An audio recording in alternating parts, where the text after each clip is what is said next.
We do have something really exciting to share with folks.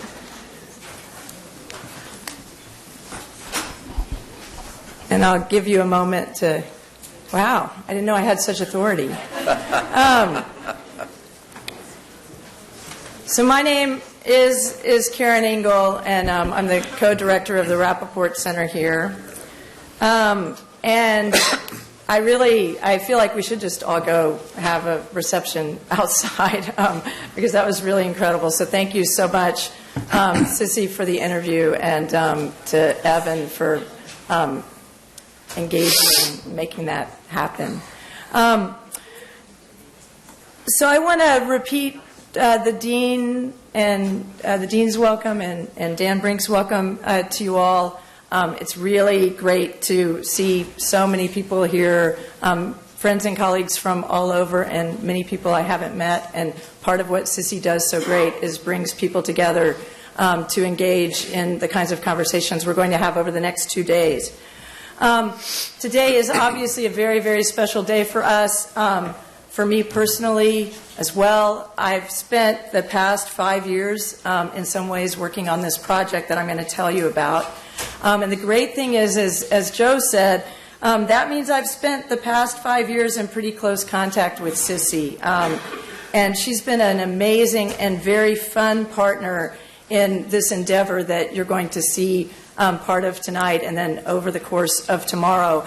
And actually that you already saw from the film that Joe played, which is just the first of 4. And she's been an incredible game for anything we want her to do, including, I noticed, petting Joe and Alice's dog. So walking through the doors, we asked her to walk through, but being willing to go around the country and talk to her old colleagues, and you're going to see bits of that along the way. And those of you who know Sissy know that scholarly, political, and personal engagement are really inseparable for her. And so you can imagine what an honor and privilege it's been for me at each of those levels. So thank you, Sissy.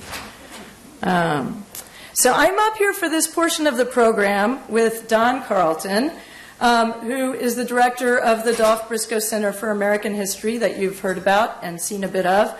And he's been director since its creation in 1991.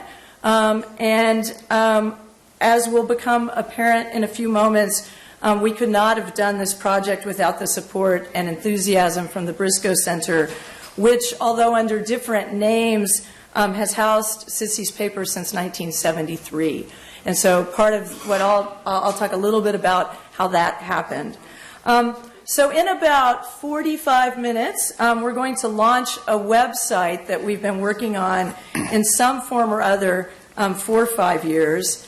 And here's how we'll do it. So I'm first going to speak for about 12 minutes to give you a bit of background on the project and say something about how it fits into the mission of the Rapoport Center and our work we've done on archives. Then I'm going to call on Jamie Anderson, who's chair of the board of the Creekmore and Adele Fath Charitable Foundation, which has funded the bulk of the project. But he's going to talk a bit about the relationship between Creekmore Fath and Sissy, and also how Jamie fit into that and Sissy's gubernatorial campaigns. And then Don will speak for about 15 minutes, putting Sissy's papers in the broader context of holdings at the Briscoe Center, including some of those, including those of Creekmore Fath and Bernard Rapoport, for whom our center is named. And I've also asked him, as an award-winning historian, and you can read more about him in the program, to provide a quick and dirty history of progressive politics in Texas. And you'll actually be glad to know he can't do that in 30 seconds. He's going to spend a little bit of time, because there is history that some of you know, some of you probably don't know, and we can all use being reminded of. And then Billy Chandler, who is the senior program coordinator for the Rapoport Center, and many of you have had interactions with, and is the wizard behind all screens, will join us up front at the computer, and he and I will walk you through a few parts of this website that we're really proud to launch tonight, which will give you an entry into the papers. But we're not launching it yet. So I just want to say one of the emphases of the Rapoport Center, really from near its inception, has been human rights archives. And that means we're engaged with many, many partners on campus and off campus in the collection, processing, researching, and digitization of various types of archives. From the Guatemala National Police Historical Archive to the papers of various human rights activists and policymakers. None as exciting as Sissy, but we've been working on that for a while. And one of the important things for us is that we don't just look at institutional archives. So for me, at least, the archive and the type of archives we work to collect or make accessible, it's very important that the stories that are often not told, that don't make their way into institutional archives. And we're fortunate to work with a group of archivists on campus, not just at the Briscoe Center, but certainly at the Briscoe Center, as well as at the Nettie Lee Benson Latin American Collection, and through the Human Rights Documentation Initiative, that are committed to collecting materials that show everyday struggles of often ordinary people, and collect documents that demonstrate political movements and perspectives that often didn't succeed, at least in terms of gaining political power. And that's just to sort of further the conversation that Evan and Sissy just had. And that means that a big part of Sissy's papers fall into that category. And I'll say even more so now, actually, as this project has continued to add to the archive through the kinds of interviews you'll see in some of the films that we'll show, as well as at this conference. So everything we're doing is actually adding to the archive, which is part of the idea as well. So we're interested in preserving current-day materials about human rights struggles, but we are also interested in the past for some reasons I think you just saw. So I find it useful, I'll just say, when I'm feeling stuck in certain political moments and even movements, feeling desperately in need of new or alternative political imaginaries, to look at the past for some of those alternatives, even if they seemingly failed. But also to look at the past to consider when and how they failed, so as to better understand the present. And again, that's a lot of this project, and I think Sissy shares that commitment. So within her speeches that you can find in the archives, you'll find more than one reference to historical amnesia. And while she gives Gore Vidal credit for the term the United States of amnesia, she in fact has been referencing that idea for a long time. So I'm kind of struck out, even in the archive, there's discussion, concern about amnesia. Now, as I stand here today at the launching of this website on Sissy's life and career and the issues on which she's focused, it's easy to think its construction and organization was natural and obvious. So it's kind of weird. I'm going to show it to you as though that's the only way you could imagine organizing these materials or her life. But in fact, the road to the website is telling both of Sissy and of some of the difficulties, I think, of managing and perhaps reading archives. And so let me tell you a bit about that. I'm not an historian, but much of my scholarly work is historical in nature.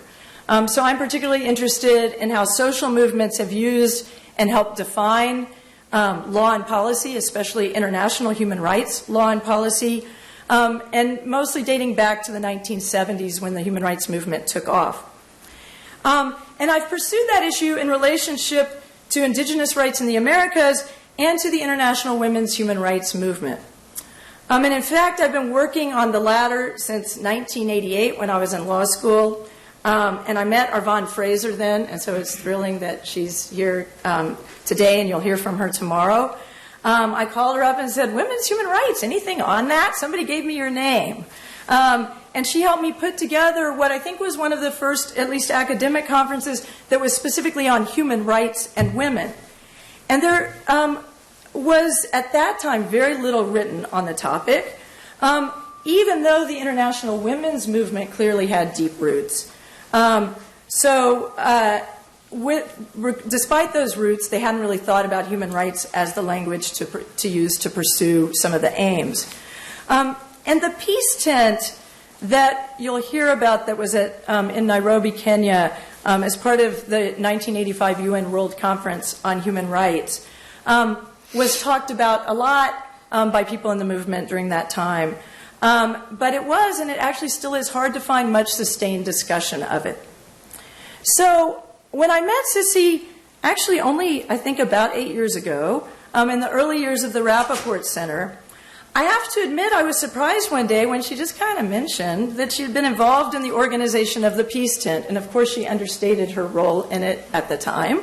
And I soon learned that it was quite significant, and we'll tell you some about that along the way. And I was also, truthfully, a bit surprised to learn that she'd been very involved in the human rights movement since the mid to late 70s. Now, Sissy and I kind of missed each other in Texas along the way. When I was here, she was gone. I grew up here. In 72, I couldn't vote. But I knew of Sissy as an icon of Texas politics for reasons, if you didn't know, became clear in the last hour and a half, and of the national women's movement. And I think its shadow was just so long that, for me at least, it obscured much of the other work she had done over the years, even in my own field of research. And then Sissy later mentioned, casually, that her papers were at UT. And so I ran over to look, because I was a little surprised, because we had been developing a database on international human rights archives on campus, and we hadn't, her papers weren't on the list. And then I looked at the finding aid on her papers, and there wasn't really much mention of her international work. And that's not a condemnation. It's actually to say, as part of the story about how difficult this process is and of getting stories out of archives. And it's also to tell you what we did in 5 years, how we got to this point that will seem so obvious to you.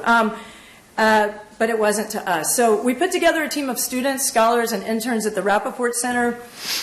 We began to identify boxes that looked like they might have some content related to her work in the international human rights and women's movements, and began to find quite a bit. It was exciting, but it was tough. And as I said, the story for why it was tough, I think, is related to Sissy's tall shadow, and also, ironically, to her commitment to keeping the historical record alive. So she made the job for the Briscoe Center incredibly difficult. So let me try to explain that. Over 40 years ago, in 1973, Sissy donated her papers to what was then called the Barker Texas History Center, later became the Center for American History at the University of Texas, and eventually the Briscoe Center. And if people don't know Texas history and you haven't picked it up by now, Briscoe, Farenthold. So ironically, Sissy's papers are in the archive, named after the person who she ran against for governor twice. But she's been unbelievably gracious about that, partly because Don is such a hero. By the time of that donation in 1973, think about what Sissy had already accomplished. She'd accomplished certainly enough to warrant anybody's interest in collecting those papers. And largely, right, the institutional level, but more. So, in fact, as you've just seen, but I'll spell it out very briefly, in the span of 5 years, Sissy had moved from her job as a legal aid lawyer in South Texas to a figure of national prominence.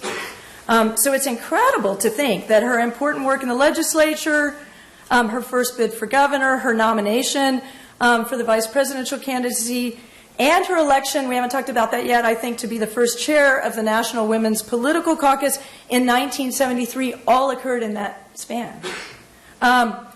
And so she donated papers about those events, and there were a lot. 60 linear feet, pretty good. And they were carefully processed and indexed, and many people have used them and worked on them over the years for reasons you can see, and they tell an incredible story. But in 1986, she showed up at the door of the then Barker Center, I guess, and gave them some more. And then in 1993, she came a couple of times. And in 1994, she came more. And then every year, nearly every year since then, she's donated more papers. I counted 28 accessions on the most updated finding aid the Briscoe Center has. But Sissy had me drop off a box last week, so I know that doesn't cover it all. Keep them coming, Sissy. Keep them coming. So you can see the issue, I hope. The archivist certainly can. The papers now measure more than 150 linear feet, so nearly 3 times what they were. Who could possibly keep up with that? But the interesting thing about what Sissy was dropping off, she wasn't just going through her old files from the 70s and bringing them in. She was sending information on new activities all the time. In fact, at some point, I started seeing programs from the Rapoport Center conferences she'd spoken at or attended appearing back in the archives. So this is a warning. Be careful what you send or give her, because we will see it. Or don't be careful. We look forward to seeing it. So Sissy wasn't bringing her papers in, well, she also wasn't bringing them in simply to give us information on her and her activities. I mean, you can see that's not what she's about. She turned that interview so quickly to make Evan start answering the questions. So the papers, in fact, are filled with correspondence and materials from numerous organizations doing work she follows or is involved with and has been over the years. And there are also many newspaper and magazine articles she's read and studied. Those of you who know her know she is a vociferous reader. And many of what she has put in include alternative news sources that are not so readily available as mainstream sources are. In fact, you can see Sissy's a bit of an investigative reporter. She believes, always has believed in transparency, and she's always looking for the uncovered story. And also always looking to remind us of the forgotten stories, both good and bad, and to see their connection to today, which she was just doing, and what this conference is so much about. So back to our project quickly. The students started to uncover a lot of material on Sissy's role in the International Women's Peace Movement and her human rights work, not just abroad, also in the United States, that she had done since she left office. We went to the UT School of Information. We asked if a student might be interested in helping us think about what to do with these materials. We got several applications. We selected Gina Bastone, who I think is here. There she is. Nice to see you. And that was a great choice. She's now a social sciences librarian at Brandeis. And she put together a project on Sissy's peace work that many of you have seen, because it's been a website we've had going for some time, and you'll see some of the manifestation of that in the peace panel tomorrow. She wanted to create a website, and she did. And we liked it so much that we thought, we need to do this with the rest of Sissy's life, including the part people think they know. And so that's where the Creekmore and Adele Fath Foundation came in. Creekmore Fath had been Sissy's campaign manager in both of her gubernatorial races. He was also a longtime friend of B. Rapoport. They met when they were in school together at UT studying economics. They generously agreed to fund the project. And so I'm going to ask Jamie Anderson to come up, tell you a little bit more about why Creekmore and Sissy and why this is such a great pairing. I also want to recognize, so Jamie's here and is about to come up. I want to recognize Mandy Deely, who's also on the board of the Fath Foundation. Is Beanne Smith here? The other board members are Beanne Smith and Betsy Fath-Hiller, who I think is right. But thank you to all. Thanks so much to all of you. So with that, I'll turn things over to Jamie and then go directly to Don.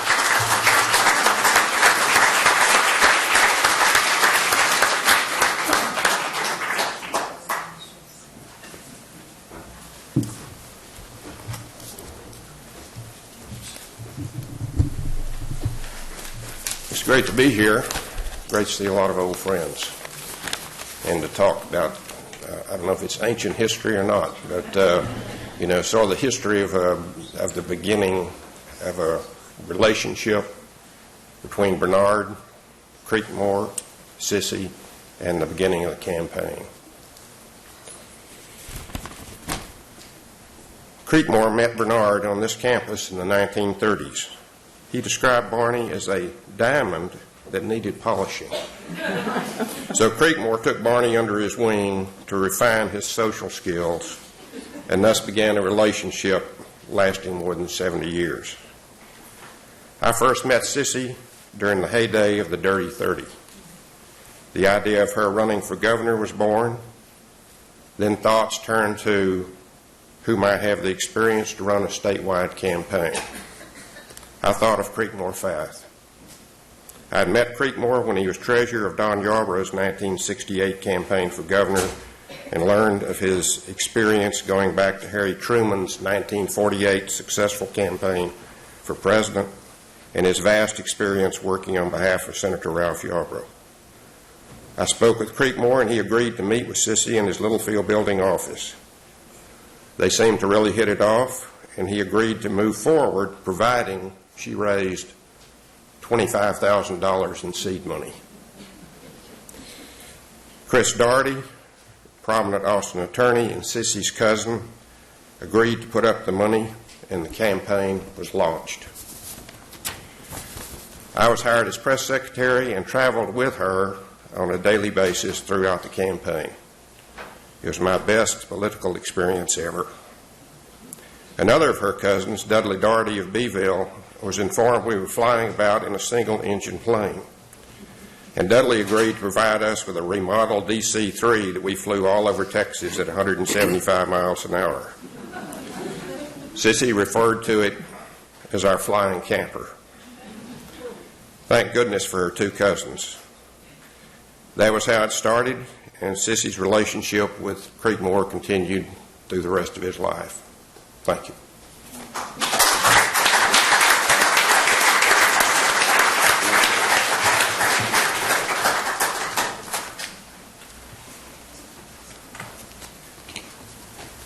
Well, Karen, thank you. This is great. One of the wonderful things about this project, where we've been able to put together this website with Sissy's papers, is that it really fits the philosophy of the Dolph Briscoe Center in that we don't, take collections and put them in the basement and let them accumulate dust and forget about them. We believe that our collections constitute really a living history, and so this particular project embodies our very much our philosophy about when we get someone's papers, we put them to work and we make them live, and we try to do things with them and not forget them. So this is why this is a particularly good project for us, because of that. And I have to tell you, yes, the irony of the Briscoe Center having Sissy's papers, I want to, the irony continues always. I mean, we have the,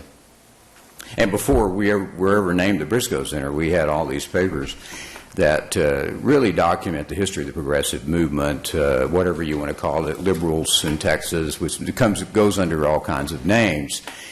And I have to tell you, it never bothered Governor Briscoe a bit. And I just have to share one quick anecdote with you. I went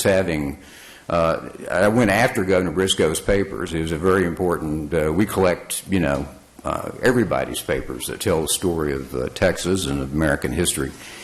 And I didn't know him well, but anyway, we started having lunch in his bank in Uvalde. And at one point, he decided, totally blindsided me, that he wanted me to work with him to do his memoir, to write a book with him. And so we talked about that a little while. We were having this steak. He always served these huge steaks for lunch, big baked potatoes. And so I heard him and everything. He said, "Would you do it?" And I just looked at him for a few minutes, and I said, "Governor, I really have to make a confession to you. It's very important before we do anything." And he looked at me like this look of horror on his face. And I said, Governor, I never voted for you. I said, it gets worse than that, Governor. I supported Sissy Farenthold.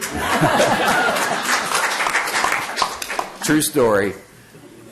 Governor Briscoe started laughing, went, oh my God, I'm so relieved. I don't know what he imagined I was getting ready to confess.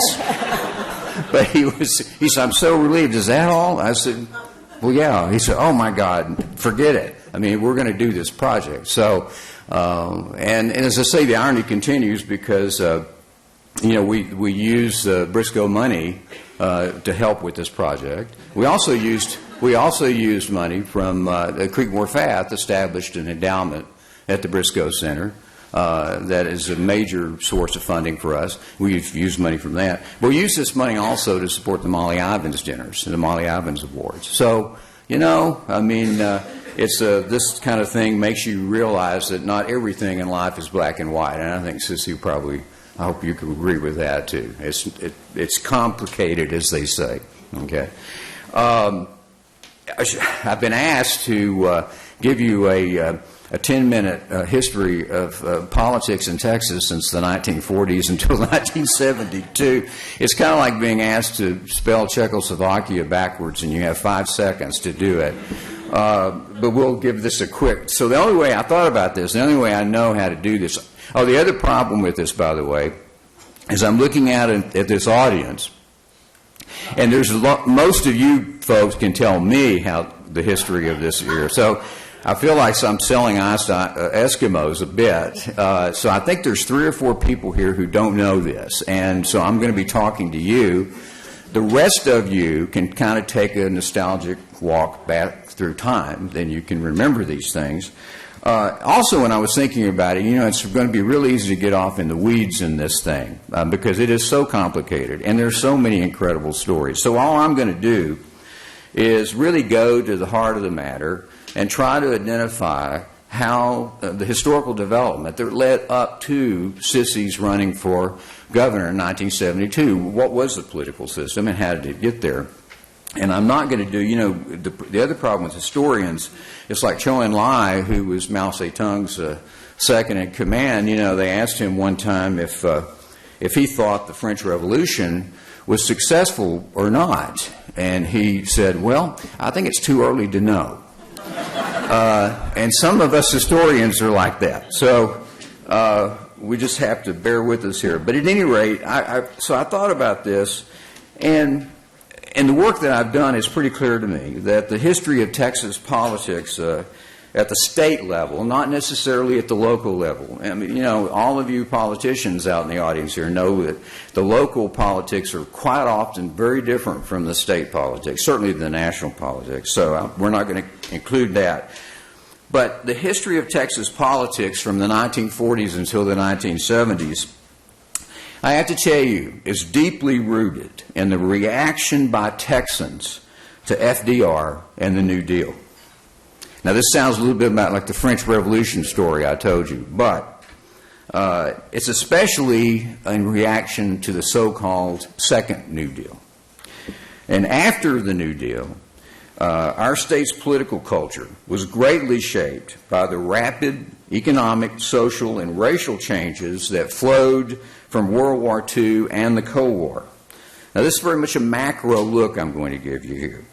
Now, during this period, roughly of 35 years, the Texas Democratic Party evolved, and there's been some reference to this today, evolved into 2 basic factions that I want to call, just for handiness here of discussion, the National Democrats, who are often called the liberals, and the Texas establishment, which are often called the conservatives. Again, these labels, we have to be careful with them, but that's just for the sake of discussion.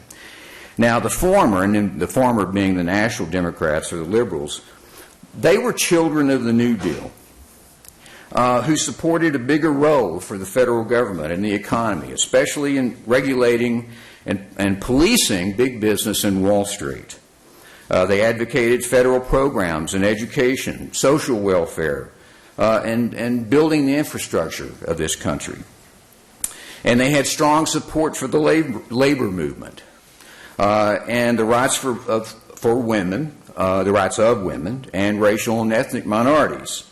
And although that there were a number of leaders and activists on the nationalist side of the party, the individuals most prominently associated with the National Democrats sort of embodied, and I'm going to toss out a few names here. They'll be familiar to everybody in this room, but I'm going to mention them because they embody what I'm talking about in terms of the National Democrats.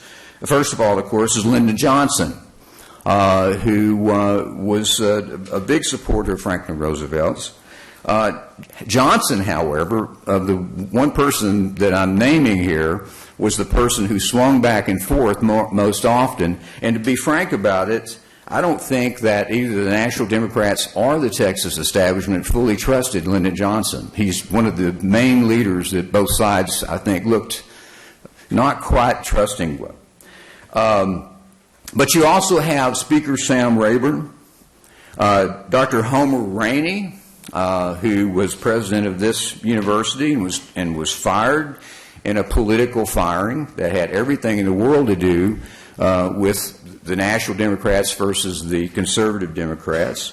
And then his attempt to become governor in 1946 was a watershed election when he was defeated that had ramifications in state politics for at least 25 years after that election.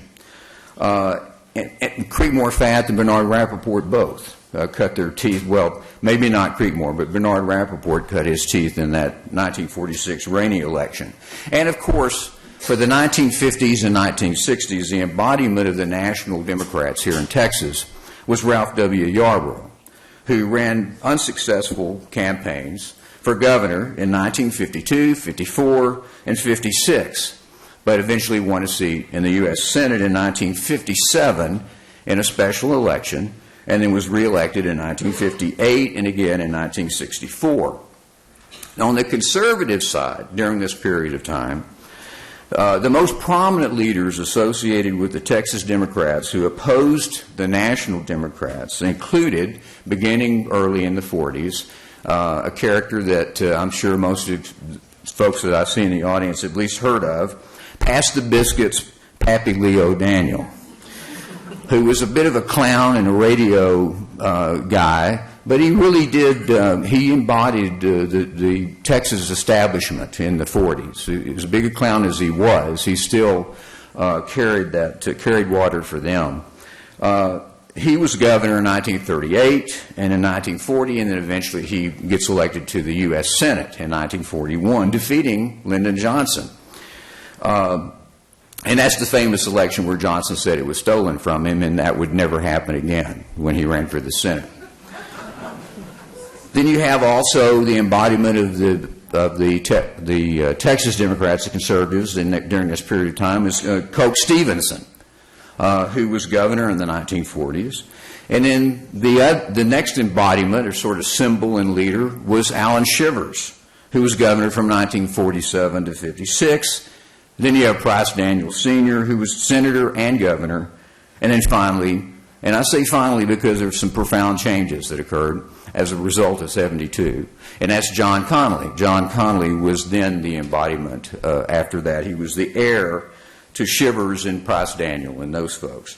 Now, these individual leaders and others generally, they're talking about the conservatives now, we're talking about the Texas establishment, they generally opposed federal programs that continued an expansion or growth of the New Deal, and most especially they were opposed to federal court decisions in favor of racial and ethnic minorities.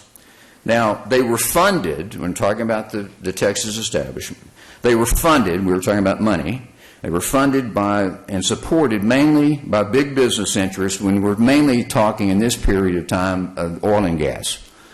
They were really the representatives of the oil and gas industry in this state. Now, again, these factional divisions weren't monolithic because Lyndon Johnson and Sam Rayburn, who in many ways were really national Democrats, were also big supporters of the oil and gas industry, particularly protecting the oil depletion tax deduction for many, many years. Now, the only area of commonality during this period of time with these groups, in general agreement, with some differences, was in foreign policy. And we're talking about the 40s and 50s, which was largely bipartisan, the foreign policy between the Democrats in Texas.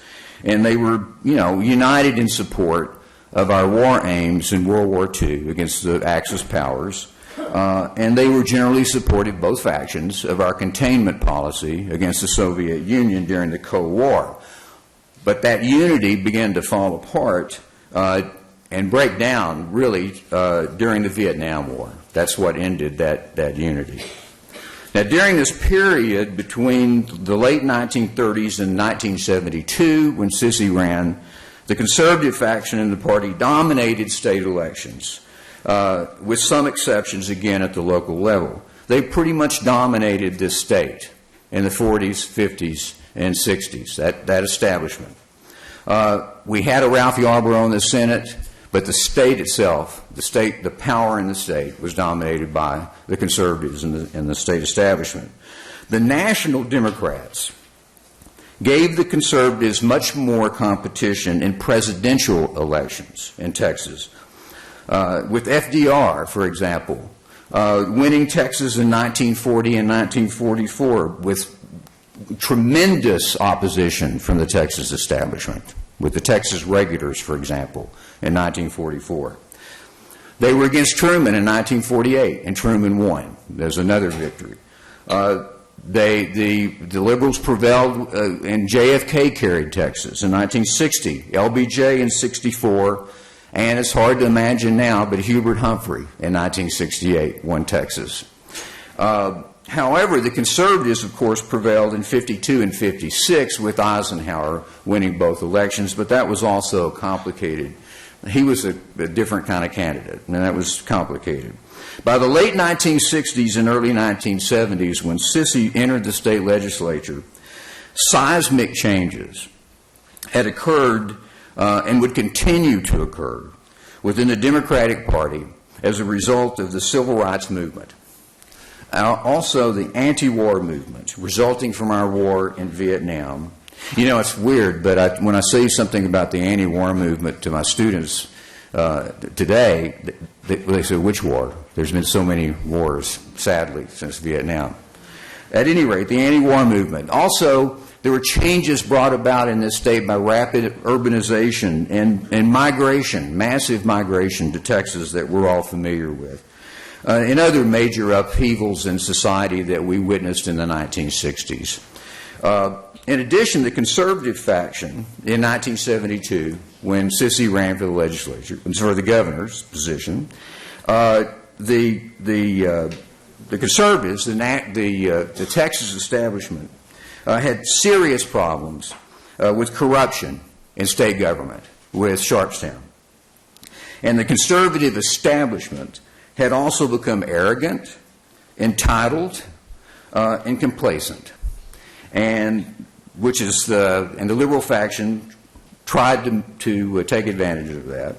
The liberal faction moved much more toward the left as a result of the war and the civil rights movement, and also very much in favor of the federal government continuing to be involved in education, civil rights, regulation of big business, and so on.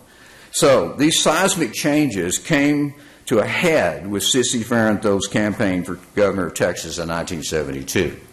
It was a watershed year in many respects in terms of our political development and political history. Although you lost the race, Sissy, the conservative establishment, really their governor-in-waiting, Ben Barnes, of course, had his political career basically ended during this election, as was true with Preston Smith also.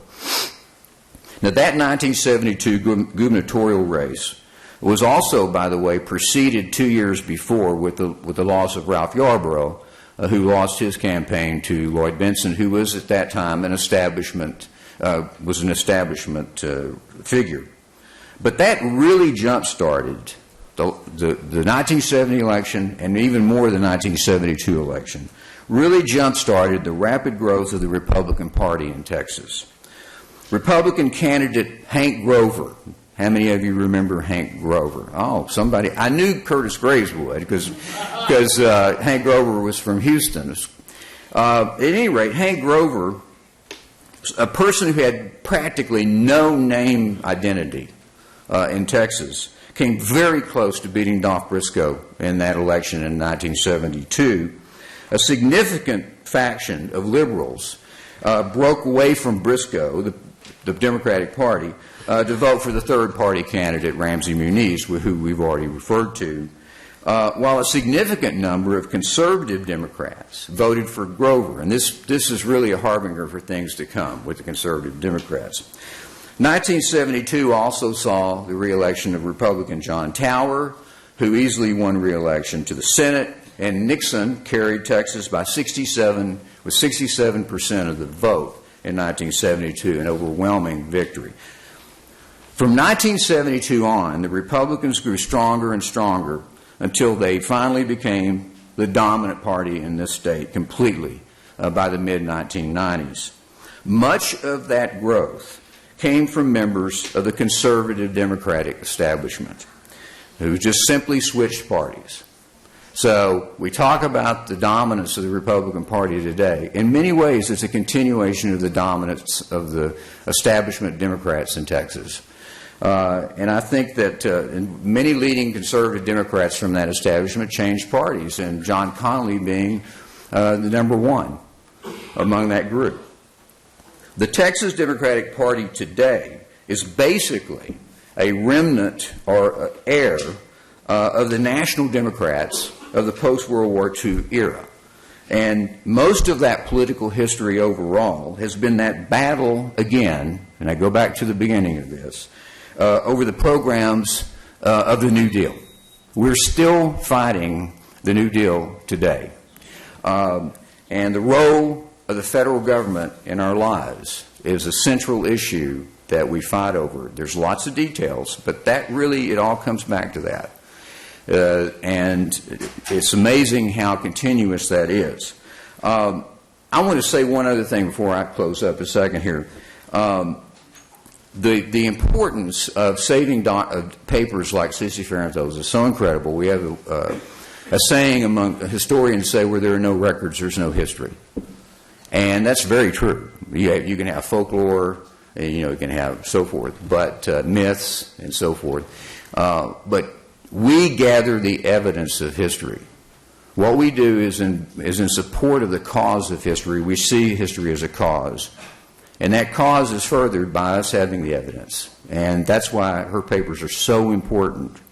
And those of you who are interested, and I would think everybody in this room is by your being here, in the world that Sissy lived in and came from politically, we happen to have gathered the papers of any number of people who were closely associated with Sissy. So there's a critical mass at the Briscoe Center. I'll quickly just mention a few of them. Major J.R. Parton. A lot of you probably have never heard of Major J.R. Parton. He's a major financial backer of Sissy's. Bernard Rapoport, of course, who we know. Creekmore Fath. We have the papers of all these individuals. John Henry Falk. That's how I met Sissy, was through John Henry Falk. The Texas Observer Archive. We have the archive of the Texas Observer. The Ralph W. Yarborough papers. Maury Maverick Jr. and Sr. Molly Ivins papers. Ann Richards papers. And Bob Eckhart's papers, just to name a few. And that's only the top of the cake. And for those of you who are interested in the whole political history of this time, we have the largest collection of papers of former members of Congress outside of Washington, D.C. And that includes the papers of Sam Rayburn, Henry B. Gonzalez, Lloyd Benson, Jake Pickle, Jack Brooks. I could go on. It's nearly 60 former members of Congress. It's a massive collection. And then the only other thing I want to mention in closing, other than I'll say that I love you, Sissy, I hope you know that, and that is that we are very proud also particularly with the Rapoport Center. We've also done a website with papers, a very, very complex website on Bernard Rapoport. And I see the Bernard Rapoport website and all the stuff that we have on there, and this one is really being commingled in many ways. So those of you who will be really browsing through this new website, keep in mind there's also a Bernard Rapoport site as well. So thank you very much, and thank you, Sissy.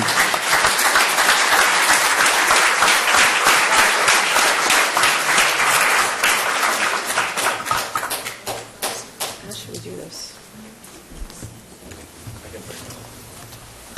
I think I'm going to stay so we can see the screen. Okay. So, you ready for the launch? So this is Billy Chandler, who I mentioned before has been the wizard behind all screens.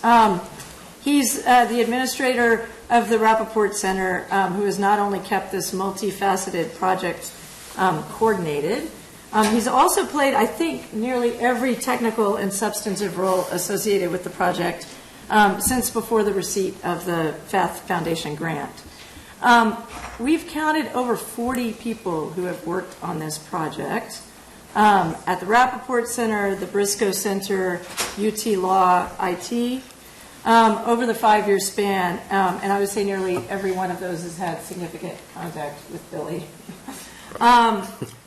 I want to just mention the other two people who have really been with the project for its full span are Joe Bailey, whom you've already met, and can see how valuable he is. And he says he owes the law school a lot, but I think he's more than, he's paid that debt. And we're on the other side of the ledger. He's done an incredible job, and I'll say more about that. And also Susan Richardson, who is not here, unfortunately, with us tonight. She directed the grant in the first year and a half until she became publisher and editor of the Chicago Reporter. And even though that job, from everything I hear, is a double-time job, she's hung in there with us up until 1 o'clock this morning. And she really did the bulk of the drafting of the text for the website. She's a very gifted journalist and writer. And she also conducted, pretty much with me and Joe, the vast majority of the interviews that you'll see throughout the weekend. And briefed us on many of those she couldn't attend. So the first thing, the website's going live in a few minutes, but we're going to show you just inside this room how it works and a few things about it. So, drum roll. Hope this works.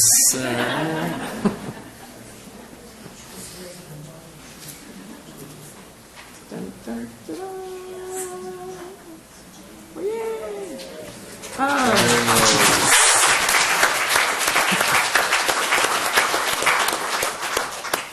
So you can see this is the home page. The title, A Noble Citizen, I want to say, hopefully you saw that where that came from with Ronnie Duggar's quote in the film. The other title we had for a while was A Woman of Principle, and I think that was the theme of Evan Smith's interview. This site, if you were to, which we're not going to, but if you were to click on the film there, so the image in the middle, that's actually the film you all saw a little bit ago. And we have up there, right, the quote from Ronnie. So the website is divided into 3 main parts, which represent different stages and focuses of Sissy's career. So the state focused on her time in the Texas legislature and her gubernatorial campaigns, and you can see as Billy scrolls through how they're divided up. The national centered on her nomination to be the Democratic National Party's vice presidential candidate, and her time as the chair of the National Women's Political Caucus, and the international covering her, on her organizing and grassroots activities around peace and disarmament, human rights and social justice, primarily beginning in the late 70s, and her human rights activism in Houston, from gay rights to anti-apartheid work.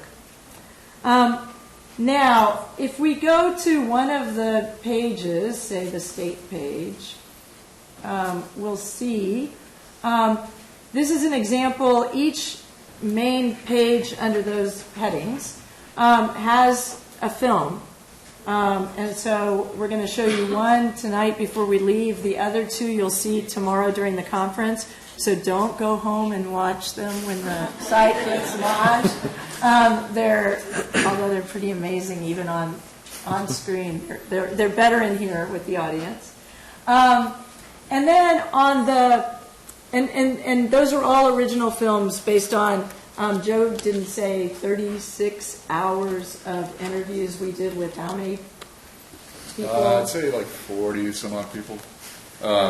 If we don't count Sissy as being a part of the interview, then maybe more like 33. Okay. And a lot of those interviews, what was really great about them, and some of you in the room were involved, is that Sissy was involved in the interview. So a lot of it was a conversation. We had to stop her from becoming the interviewer. But anyway, we made it work, and there were lovely interactions. So then on the right-hand side, there are at the top archives, documents from the archives. And it looks like there are only 5, but actually this is to keep you coming back. Because Billy will show you in a second how you can refresh and get different ones there.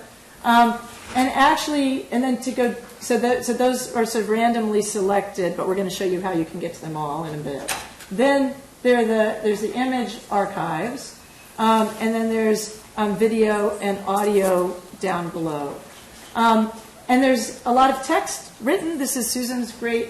But the text I was talking about, although many of us have worked on it, it has images worked throughout, built in throughout the reading, but also you can find all of those images separately. So, state, national, international, each one has a main page like this, and then you can go into subpages. So we'll go to international, for example, since we haven't talked about that much yet. Go to peace and disarmament. And again, you can see that there's not a film here because it's a subpage, but you can see there are images in here. Sissy at an anti-war protest, and with that terrific hat. And then if we go back up to the document archives, as I said, there are a lot more there than you can see. So if Billy were to refresh it once now, different ones would pop up than were there before.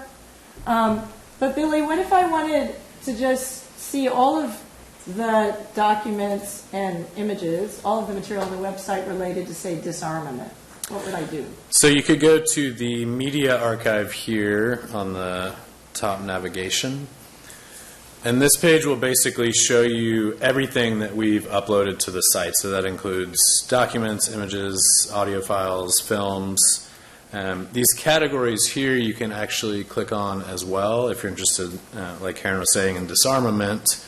If you click on that, you'll basically see everything that we have on the site that has been categorized as such. So you'll see here these little icons will tell you whether it's a document or an image. And that way you can see everything we have. Okay, so I noticed there was another toolbar up there, which I guess you have to get back to by clicking on Media Archive. Mm-hmm. And let's say that I wanted to talk about Sissy's 1970, or hear about the 74 campaign, because people don't talk about that a lot. So what if I wanted to find whether there was any media related to the 74 campaign? How could I do that? So it does allow you to filter by year and by media type. So you could look for audio, for instance, from 1974. And what is that? People might not be able to read it? That is a campaign endorsement from Coretta Scott King. And so we will just see what that is. let's check that out.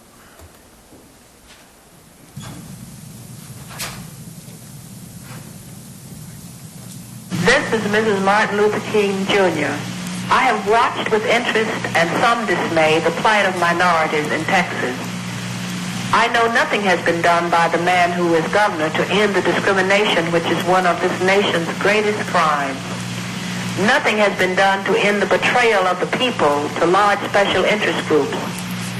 Texas ought to retire this man who uses fanfare and tokenism instead of real performance in dealing with the problems of the people. I know Sissy Farenthold. She is an advocate of human rights, not only in Texas, but all over America. She will not only promise, but she will perform. You owe it to yourself to vote for Sissy Farenthold for governor. Remember, if she wins, you win. Paid for by Farenthold for governor. Creekmore Pfaff campaign manager.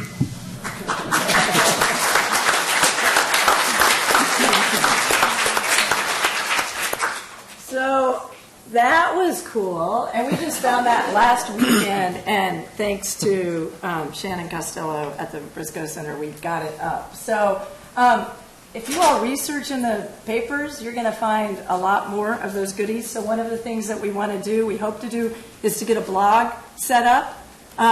And, you know, the great thing about a website is it can grow, and we can create more material for you all to deal with as we're doing as we speak. And we can also get more of the gems on the website. So this is just, I mean, we have a lot on here, but it's minuscule in comparison to what's actually physically over at the Briscoe Center. So that About tab over there has a number of tabs, has information on a number of things, including about the papers. If you were to go into that, you would get the finding aid, which is now much, much more detailed than we started, thanks to this grant, and would be able to go and hopefully find more materials there, and even some that we haven't uncovered yet. On those tabs, so About Farenthold, isn't the whole website about Farenthold? It is, yes, but we tried to put together a concise biography of sorts, which didn't exactly work, but we gave it a shot. The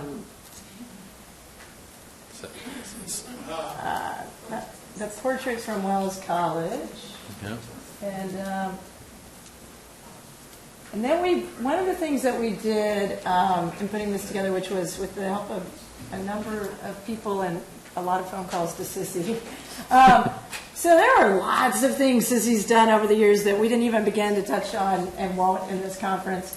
Those are all the boards and commissions she had been on, and there's great history there. And then I'm sure that that's an incomplete list of the awards she received. We also have a resume that I think we didn't, we did get it up. And what does it say? There was something on the end of, only Sissy would put this on her resume. I have to go to the actual document. And there are ones of different years there, I think, but this was 1991. And if you look at the bottom, favorite citation. Sometimes the Nixon's enemies, sometimes that was listed as an award and sometimes a citation. If you can't read that, it says favorite citations, Richard Nixon's enemies lists.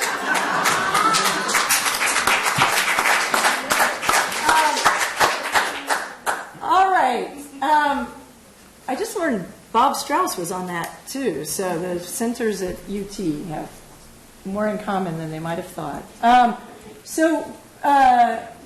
If we go back to that About tab, can we go to About the project? Let's see. And as you're going to that, we're now going to do the ceremonial click. And then we're running a little bit late because we're going, just because Sissy was visiting with people. But it's gonna be worth it for you to wait 10 more minutes and watch the national film.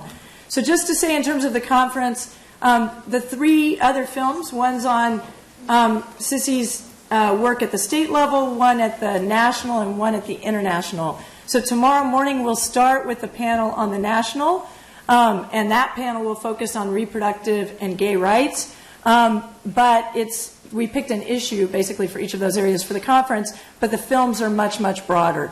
And there are 5 people on that panel, so we're going to go ahead and show you that film tonight. Plus, we just think you'll all want to see it tonight. And then for the other panels, we'll show the short films before the panels as the day goes on. So as I said, don't watch them tonight when you can get into the website. So we're about to launch, and if you go to About the Project, you'll see the names of those 40 people I mentioned. And some of them are in the room with us today. So I just like everyone who's worked on the project, whether or not I say your name, which I hope I will, to come up. And we'll just start coming. Don't wait until I call the names. So Brenda Gunn from the Briscoe Center. Just come on up. Joe Bailey's already here. Bennett Torres, are you going to be able to leave the camera? If you really can't, but hopefully you can. Charlotte Nunes, Gina Bastone, Julia Furlong, Rhiannon Amam, Leah Glowacki, Angela Yang, Victoria Gruffer. Now remember, this happened over a 5-year period, so the last few people I mentioned are current students at the law school and undergraduate levels, but it would be times 5. So anybody else feel like you want to come up? Don, obviously, for the ceremonial click. I think Billy is the one who should be here. I don't know. So I'm going to do a ceremonial click and then an immediate pause so that Joe can show the HD version from his laptop. Actually, I think I want to be up here. Come on. Yeah, come on. Y'all need to get on this second. Wait, I should take a picture. We need to. They're taking pictures. Oh, okay. Yeah, yeah. Oh, that's true. Yeah. And Bennett's not going to be here either. Come on, Joe. All right. 1, 2, 3.